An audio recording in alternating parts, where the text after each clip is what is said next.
अगर मेरे को ई कॉमर्स करना है, आईटी का बिजनेस करना है, दुनिया भर में फैलना है तो मैं सिंगापुर जाऊंगा। फंड रेज करना है तो मैं सिंगापुर जाऊंगा, क्योंकि पहली चीज़ वहाँ पे टैक्स बहुत अच्छे से प्लान होता है। मतलब 17% का कॉर्पोरेट टैक्स लगता है, जबकि हिंदुस्तान में 25 से 30% तक आपका टैक्स चले जाता है। उसके बाद वहाँ पे ग्लोबल एक्सपेंशन बहुत अच्छा है। दुनिया की बड़ी बड़ी कंपनी के ऑफिसेज वहाँ पर है, जैसे अमेजॉन हो गया, फ्लिपकार्ट हो गया। बड़े बड़े कंपनीज ने वहाँ अपने ऑफिस सेटअप कर रखे हैं। पहले ओयो का भी ऑफिस एंड ओला का भी ऑफिस सिंगापुर के अंदर ही था।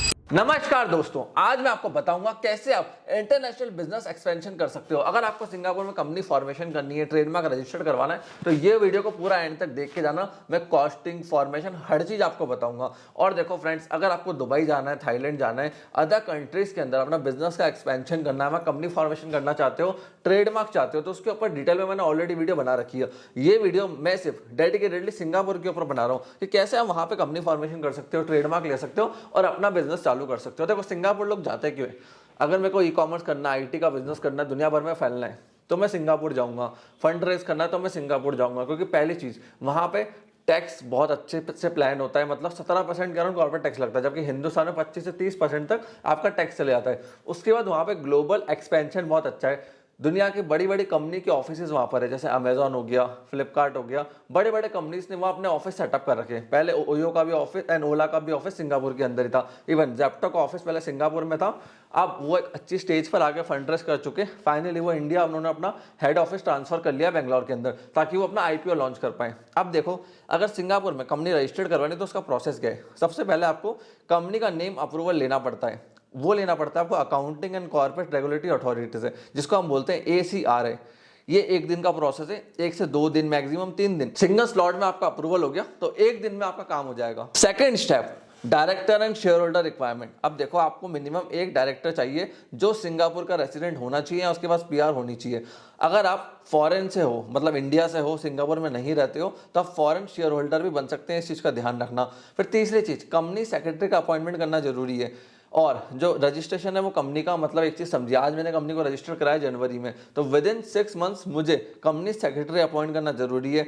सिंगापुर में एक लोकल ऑफिस एड्रेस होना जरूरी है फॉर कम्युनिकेशन। उसके लिए आप कोवर्किंग स्पेस ले सकते हो। बहुत सारे एजेंट्स वहां पे हमारे साथ हैं जो आपको वहां पे ऑफिस प्रोवाइड कर देते हैं। अब पेड अप कैपिटल की बात करूं तो मिनिमम पेड अप कैपिटल वहां रखना जरूरी होता है। बट एक चीज का ध्यान रखना, ज्यादा कैपिटल रखने की सिंगापुर में इस समय जरूरत नहीं होती है। उसके बाद जैसे ही आपका नेम अप्रूवल हो जाए, 1 से 2 दिन बाद, 3 दिन बाद, आपको सारे डॉक्यूमेंट्स रेडी करने, कंपनी के डॉक्यूमेंट सारे बनाने पड़ते हैं। जैसे उसका ऑब्जेक्ट क्या है, काम क्या करेंगे, प्रोसेस क्या चलेगा, कितना हमारा टर्नओवर होगा, ये सारे गवर्नमेंट को सबमिट करने पड़ते हैं। उसके बाद फाइलिंग पूरी कंप्लीट हो जाती है एंड अराउंड आप मान के चलना 7 से 10 दिन में आपका कंपनी फॉर्मेशन हो जाएगा। फिर उसके बाद आप प्रोसीड कर सकते हो अपने बिजनेस को सिंगापुर के अंदर।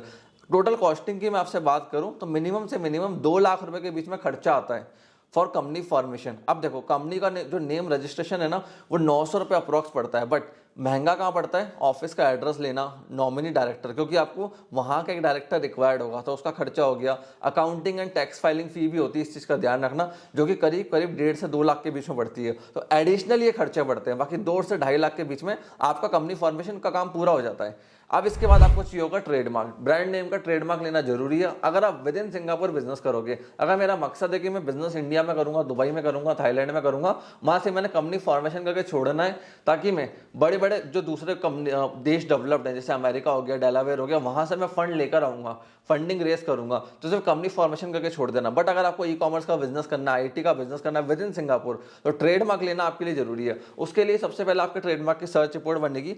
उनका जो ऑफिस का नाम होता है उसको हम बोलते हैं IPOS, intellectual property office of Singapore. यहाँ की वेबसाइट पर जाके हम आपके ट्रेडमार्क को चेक करते हैं अवेलेबल है या नहीं है। उसका प्रॉपर एक सर्च रिपोर्ट बनता है। उसके बाद जैसे ही आपका सर्च रिपोर्ट में क्लियरेंस आ जाता है, आपका ट्रेडमार्क को हम फाइल कर देते हैं विथ योर लोगो। उसके बाद एग्जामिनेशन रिपोर्ट जनरेट होती है, पब्लिकेशन होता है, और अगर ये सारा प्रोसेस स्मूथ रहता है, ऑब्जेक्शन नहीं आती है, तो विद इन 6 मंथ्स आपका ट्रेडमार्क रजिस्टर्ड हो जाता है, पूरा प्रोसेस कंप्लीट हो जाता है। सो फ्रेंड्स, अगर आप सिंगापुर जाना चाहते हो, ग्लोबल एक्सपेंशन करना चाहते हो, फंड रेज करना है अदर कंट्रीज से, डेलावेयर से, US से, UK से, अदर डेवलप कंट्री से पैसा उठाना है, तो सिंगापुर एक अच्छी डेस्टिनेशन है। अगर आपको टैक्स फ्री पैसा बचाना है कि भाई मेरे को टैक्स बचाना है, टैक्स बचाने के लिए, टैक्स प्लानिंग करने के लिए लोग दुबई जा रहे हैं, जहां पे वो बिटकॉइन की ट्रेडिंग भी करते हैं इस समय, तो लोग बिटकॉइन के लिए, ट्रेडिंग के लिए दुबई जाते हैं फॉर टैक्स फ्री। एक्सपेंशन के लिए सिंगापुर जाते हैं। और अगर आपको बहुत अच्छा ट्रैवल का, टूरिज्म का, एजुकेशन का बिजनेस करना है तो आप थाईलैंड जाओ, वहां भी कंपनी फॉर्मेशन कर सकते हो। अगर आपको चाइना से डील करना है, ट्रेडिंग करना है, तो थाईलैंड और हांगकांग सबसे बेस्ट कंट्रीज है। इन कंट्रीज के ऊपर मैंने ऑलरेडी डेडिकेटेड वीडियो बना रखी है। अगर आपको और भी किसी कंट्री के बारे में जानना है कि सर वहां कंपनी फॉर्मेशन कैसे होगा, जैसे नेदरलैंड हो गया, मलेशिया हो गया, उनका प्रोसेस कैसा रहता है, वो सारे काम हम करते हैं। उसके लिए कॉमेंट सेक्शन आपके लिए ओपन है। कॉमेंट सेक्शन में कॉमेंट कीजिए या फिर इस नंबर के ऊपर हमें व्हाट्सएप कर दीजिए, हमारी टीम डायरेक्टली आपसे कनेक्ट हो जाएगी। फ्रेंड्स, आपने इस वीडियो को यहां तक देखा, हम लोगों ने सपोर्ट दिया, उसके लिए धन्यवाद।